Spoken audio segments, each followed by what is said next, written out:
Danas smo se okupili ovde u Radio Kafeu kako bismo obeležili završetak projekta Inicijativa za unapređenje mentalnog zdravlja mladih u Srbiji. Projekat je za cilj imao da približi pre svega temu mentalnog zdravlja mladima, a na kraju krajeva i da razbije neke stigme koje su okružene u vezi mentalnog zdravlja, ali i odlaska na primjer kod psihologa, zato što je danas u Srbiji još uvek mlade ljude, a i ne samo mlade ljude, nažalost, sramota da se obrate psihologu. Sramota je pričati ako ste tužni, depresivni i slično, zato što postoji bojazan da će to biti povezano, da kažem prosto rečeno, sa ludilom. Tako da nama jeste cilj da što više mladih informišemo o mentalnom zdravlju, da informišemo o problemima iz oblasti mentalnog zdravlja, da se zajedno bavimo mentalnim zdravljem i da na kraju krajeva da im damo neke veštine, kao što je veština nošenja sa stresom, veština samopouzdanog ponašanja, na kraju krajeva da damo neke informacije kako da izbjegnu neke zamke kao što je zavisnost i slično. Ovaj projekat smo sprovodili u 11 gradova u Srbiji, znači projekat je nacionalnog karaktera i svakda da smo išli imali smo, kažem, sjajan odziv mladih ljudi koji su jako zainteresovani da se bave i svojim mentalnim zdravljem, ali i mentalnim zdravljem svojih vršnjaka. Možemo se samo nadati da ćemo i dalje imati podršku, pre svega Ministarstva omladine i sporta, ali i pokrajine i grada Novog Sada, kao na kraju krajeva naših partnera iz kooperativnog sektora kao što je Minakva, koja je danas bila jedan od sponzora ove akcije, što je stvarno sjajno, i naravno da ćemo imati tu i medije koji su uvek spremni da isprate ovakvu akciju, da svi zajedno se bavimo mentalnim zdravljem mladih, zato što mladi jesu naša budućnost. Jedna od najvažnijih aktivnosti u okviru projekta je bio umetnički konkurs na temu mentalnog zdravlja mladih.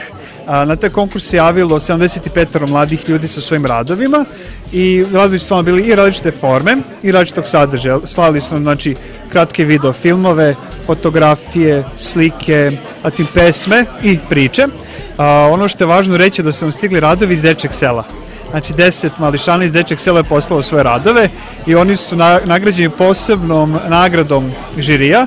Znači su oni dobili nevezano za sam konkurs nagrade, a 3 najbolja rada su radovi od Ranka Jurjevića, Maje Grubić i Željka Aleksića.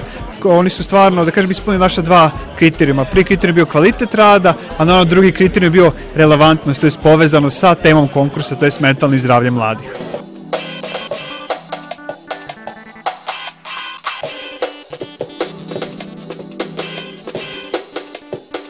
Mi imamo svoj odgovor, kompleksan, na pitanje ne samo zdravlja mladih, već svih onih aspekata koji njihov život čine, svih njihovih potreba i problema. To je naš akcijni plan politike za mlade u Vojvodini od 2011.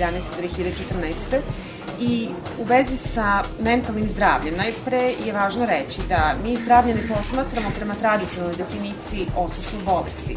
Zdravlje posmatramo holistički kao ravnotežu mentalnog, emotivnog i fizičkog stanja. Ako se jedno od ova 3 aspekta poruši, ruši se ceo sistem. I upravo zato shvatamo koliko je važno da mentalno zdravlje mladih ljudi bude postavljeno kao važna stvar u našem akcijnom planu i to je zapravo bila jedna od dominantnih tačaka kojima smo se bavili u okviru zdravlja mladih kojima ćemo se baviti u naredne 4 godine.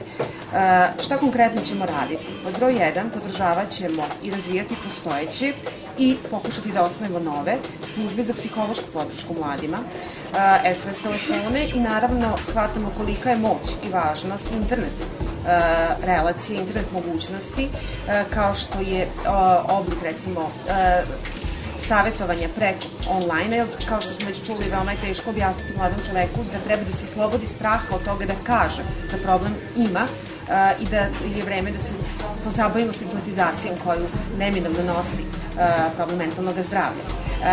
Ono što ćemo takođe raditi jeste promocija. Promocija upravo zbog toga da shvatimo da je, možda nije isto, ali je podjednako važno reći da bolujem od gripa, da imam danas probleme i depresivan sam, poslednjih nekoliko meseci ne mogu ništa da radim i da se zbog toga ne osjećam loše, da će me neko posmatrati kao da sam lud.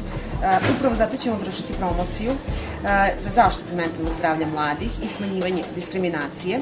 To ćemo učiniti u sadejstvu sa nevladinim organizacijama, sa različitim udruženjima i naravno sa odgovarajućim zdravstvenim institucijama. Takođe želim da kažem da svake godine kada radimo određene projekte sa mladima i prema mladima, uvek se trudimo da kroz različite istraživanja pokušamo da saznamo šta je konkretno najveći problem. Prošle godine smo se bavili istraživanjem uzroka stresa kod mladih ljudi i dobili smo vrlo interesantne odgovore. Neki problemi su isplivali za koje mi možda jesmo znali, ali nismo shvatili koliko su bitni, koliko su dominantni i naravno u skladu sa tim radimo ove godine i podržavamo one projekte koje odgovaraju na takvu vrstu problematike.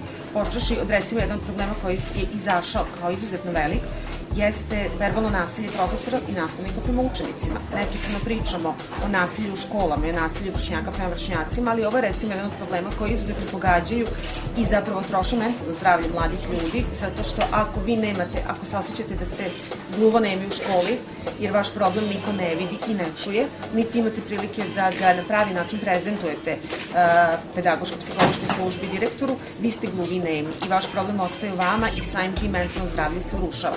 Tako da i to je jedna od stvari kojima ćemo više posvetiti pažnju, već smo na tome i počeli da radimo.